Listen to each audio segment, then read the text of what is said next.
大家好，歡迎返嚟講鬼嘢話，我係盧斯發。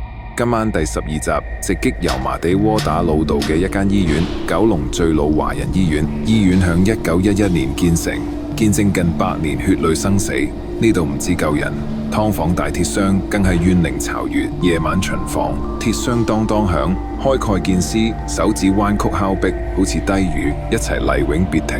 禁忌樓層更恐怖，電梯自動按13，門開黑霧瀰漫，箱內白袍女鬼招手。聽完記住唔好一個人去廁所。響未開始故事之前，希望大家可以訂閱我嘅講鬼夜話頻道，俾個 like 支持一下我哋，同埋可以分享俾其他人。先講鐵箱起源。早年醫院人手少，死者脫衣塞箱，等家屬認屍。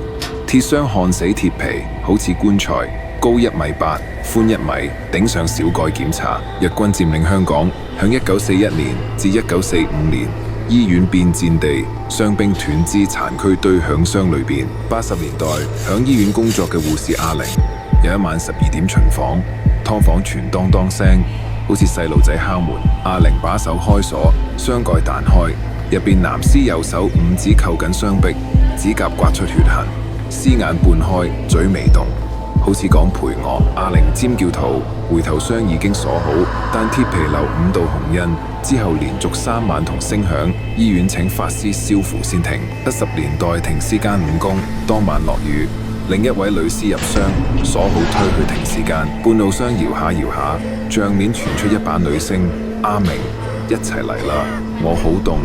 阿明嚇呆咗，以為風聲，加速推快行。到電梯之後，按地庫果層，叮一聲，電梯上升，顯示13樓，醫院只得12層。開咗門，走廊無燈，漆黑一片，只有盡頭一排10個鐵箱，箱蓋逐一彈開。第一箱坐起白袍女屍，念青種，招手永別停，好靜，一齊落嚟陪我玩。第二箱爬出手臂，拉阿明褲腳，阿明狂按掣，電梯門終於閂緊，但係褲腳撕爛咗，留有血絲，翻到地庫。女屍雙兇之後，醫院爆出5屍失蹤，阿明報仇，辭工後1星期內病死。居民係夢中鐵箱邀請。禁忌樓層係2次大戰地下室嘅時期做日軍實驗，當時傷兵血流避免，茫然推箱。響1980年，有位醫院工作嘅清潔阿姨，響凌晨去廁所，去廁所期間發現突然有隻冰手伸出嚟被摸，手中帶有血腥嘅味道。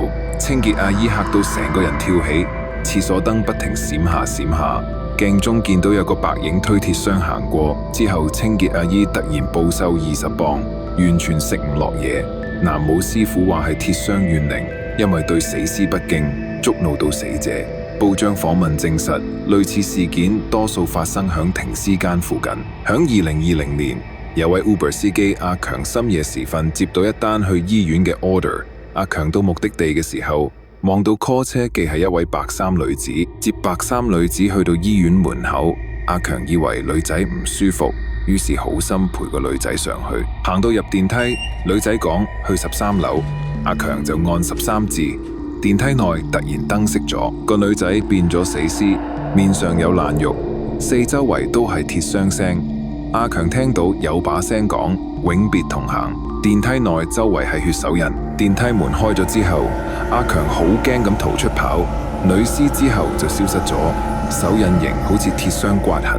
另外有護士見到電梯自動升上13樓，門開咗之後相堆如山，裏面傳出好悲慘嘅喊聲：醫生救我！疫情嘅時候，醫院全部床位滿晒，有啲病人仲安排瞓走廊旁邊，怨氣爆棚。最後嘅禁忌：夜晚唔好提鐵箱2個字，唔好自己一個人去巡房。